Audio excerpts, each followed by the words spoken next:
Welcome to the Insight Engine Deep Dive for June 5th, 2026. Today, we are analyzing 2 weeks of intelligence briefings from the Research Security Center.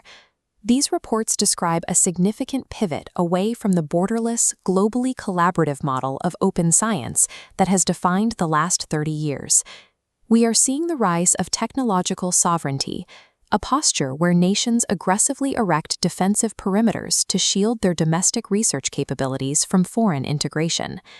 This shift is driven by the dual-use nature of emerging technologies.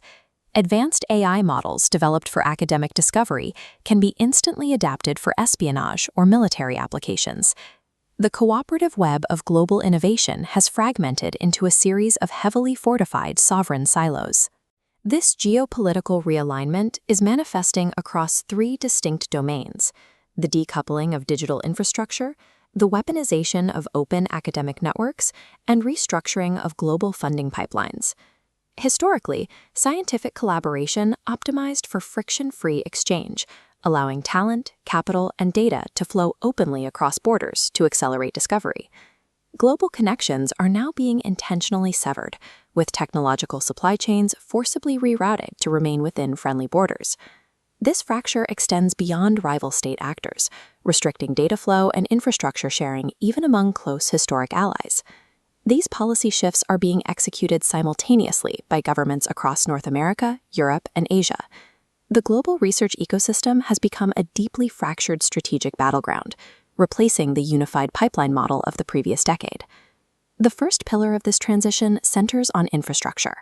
Democratic nations have concluded that reliance on foreign-owned digital and defense networks constitutes a critical geopolitical vulnerability.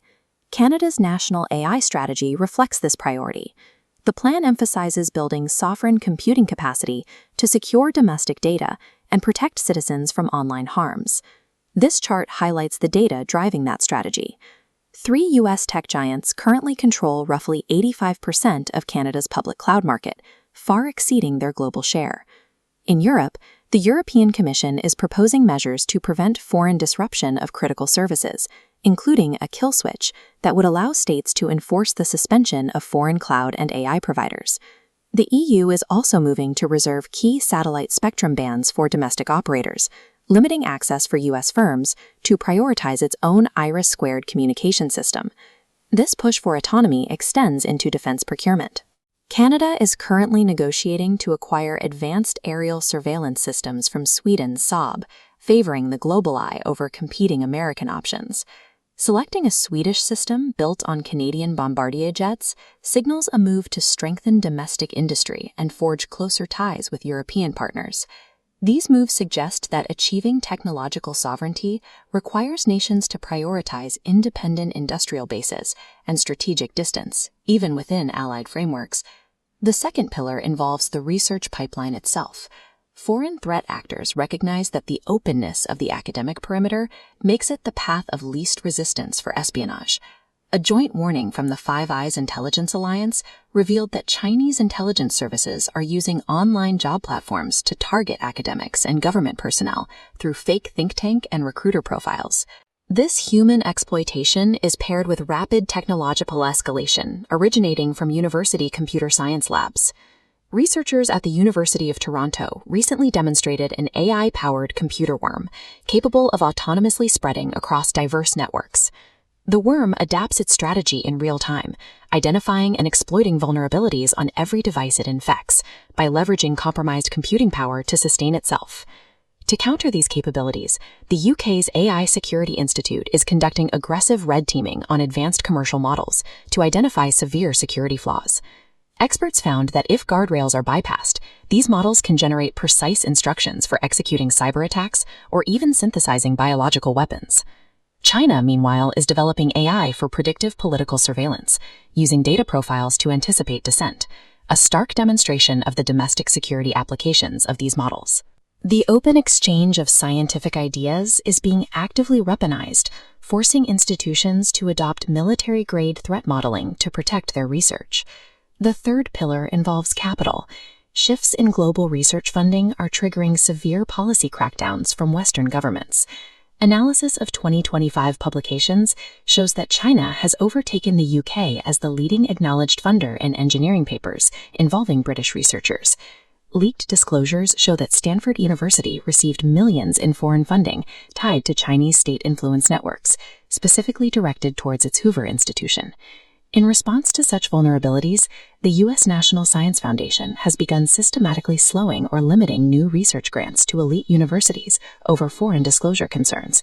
Currently, 85% of these delayed projects are concentrated in critical physical sciences and engineering fields.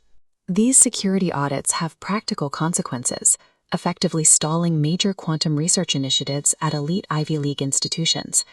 In response, China implemented a retaliatory framework on July 1st that allows authorities to curb foreign tech deals and ban cross-border talent transfers. Germany is also retrenching, cutting university cooperation programs in the Global South and creating a vacuum that competing state actors are prepared to fill. This global funding friction is contributing to a decline in Canadian university rankings, as institutions struggle to attract talent amid mounting international competition. Policymakers now classify international financial entanglement in research as a direct national security threat rather than a collaborative asset. The current friction in global research reflects an intentional structural design prioritized by governments over the speed of innovation. We are witnessing the establishment of sovereign tech blocks, where research capabilities are grouped behind rigid institutional firewalls to maintain control over strategic technologies. Advancing technology now relies on establishing highly monitored, trusted corridors between allied blocs. These corridors are being formalized through bilateral agreements, like the US-Sweden Strategic Tech Pact and the EU-Japan Supercomputing Alliance. Universities must now operate under a new reality of strict compliance, exemplified by Scotland's policy linking research funding directly to robust integrity and misconduct governance. Research security has become the foundational prerequisite for participation in the future technological order.